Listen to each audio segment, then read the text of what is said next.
Bon, alors Ombre Louve, d'abord déjà le nom, je trouve ça extraordinaire. Merci. Et alors, ta déguisement, tu ne te promènes pas comme ça dans Mons? Bien sûr que si, c'est pas un déguisement. En quoi c'est un déguisement? C'est une jupe, une chemise. Pourquoi c'est un déguisement? Ah, je ne sais pas.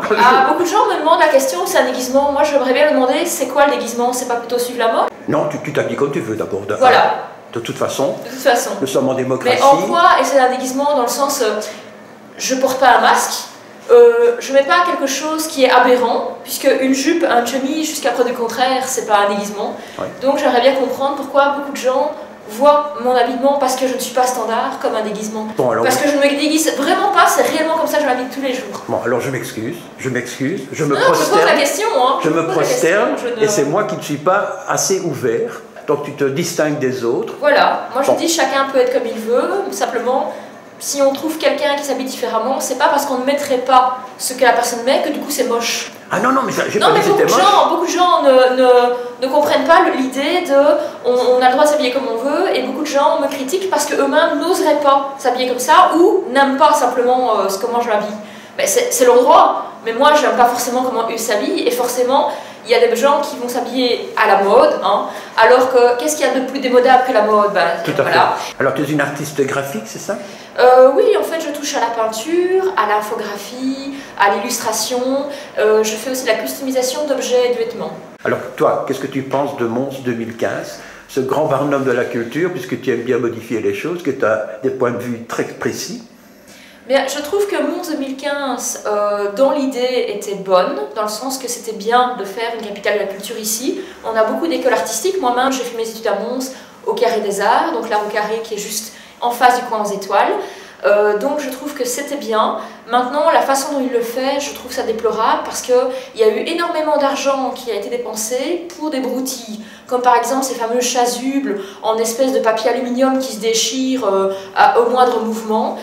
Pour faire ça, pour dépenser des sous, au moins que ce soit quelque chose de solide, qui aurait pu être réutilisé, et pas quelque chose qui est juste dépensé pour faire du tape à l'œil sur quelques secondes ou quelques minutes, et puis qui est jeté à la poubelle et qui fasse des grands déchets qui ne servent à rien finalement. Le but c'était de mettre Mons en valeur ou mettre une personne en valeur? J'ai l'impression que c'était plutôt mettre une poignée de personnes en valeur plutôt que mettre la ville. Donc et politique, les artistes, quoi, politique. Pas que, mais beaucoup. Est-ce qu'en résumé, votre alternative, c'était mieux dans le temps, retournons en arrière? Oui et non, il y a des choses bonnes et des choses mauvaises dans le temps. Donc je pense qu'à l'heure actuelle, avec les moyens qu'on a, il y a réellement moyen de faire beaucoup mieux que ce qu'on fait. Il y a vraiment moyen de mettre en avant tout un chacun avec ses propres capacités, qu'il soit artiste ou non, qu'il soit commerçant, qu'il soit artisan. On pourrait réellement, à l'heure actuelle, leur faire le plaisir de se développer en tant qu'être humain. Or, ce qu'on fait actuellement, qu'est-ce que c'est? C'est les bombarder de préjugés, les bombarder si vous n'y arrivez pas, c'est votre faute. Donc on les culpabilise, on les descend, on les écrase, on ne leur laisse pas la possibilité d'être vraiment ce qu'ils devraient être. Et donc j'ai l'impression que la personnalité de chacun est étouffée et on leur donne à la place, pour combler un vide, des choses toutes faites telles que les musiques à absolument écouter, le GSM à absolument acheter, la mode à absolument porter, et c'est pas forcément ce qui leur correspondrait s'ils avaient le temps d'y réfléchir. Et on ne leur laisse pas le temps, on comble ce temps avec il faut travailler, il faut faire des enfants. Je n'ai rien contre les enfants, au contraire, je les adore. Mais il y a des gens, ils en font juste parce qu'il faut en faire et pas parce qu'ils aiment réellement les enfants. J'ai déjà vu des choses aberrantes, quoi. Certaines personnes n'hésitent même pas à faire des enfants juste pour avoir des allocations familiales. Mais il y a de quoi se poser de réelles questions sur mais comment la nature humaine peut descendre aussi bas. Et donc je pense que les gens auraient gagneraient beaucoup à se développer intellectuellement, chose que parfois on les empêche, et à se développer simplement en tant que personne, en tant que personnalité propre.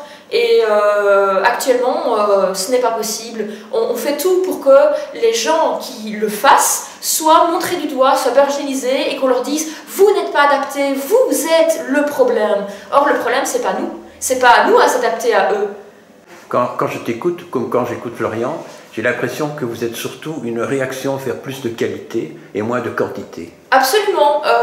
On prend ne fût-ce que la littérature ou la bande dessinée. Moi, je connais énormément de dessinateurs de bande dessinée, de scénaristes, de caricaturistes et de dessinateurs notamment d'illustration jeunesse et autres, et même de peintres. Hein. Et je vois que malheureusement, pour reprendre ce qu'a dit Bajram, eh bien, on en fait beaucoup trop, mais sans se tourner vers ce qui est de qualité. Et du coup, ça sature. Et même quand on est dans le milieu et qu'on aimerait voir ce qui est bien, on s'y perd parce qu'on est noyé par une foule de livres. Et finalement, la qualité s'y perd. Parce que même quand il y a des livres, BD ou romans ou autres, qui sont très très bons, ils sont réellement noyés dans une masse. Et ça, ce n'est pas bon.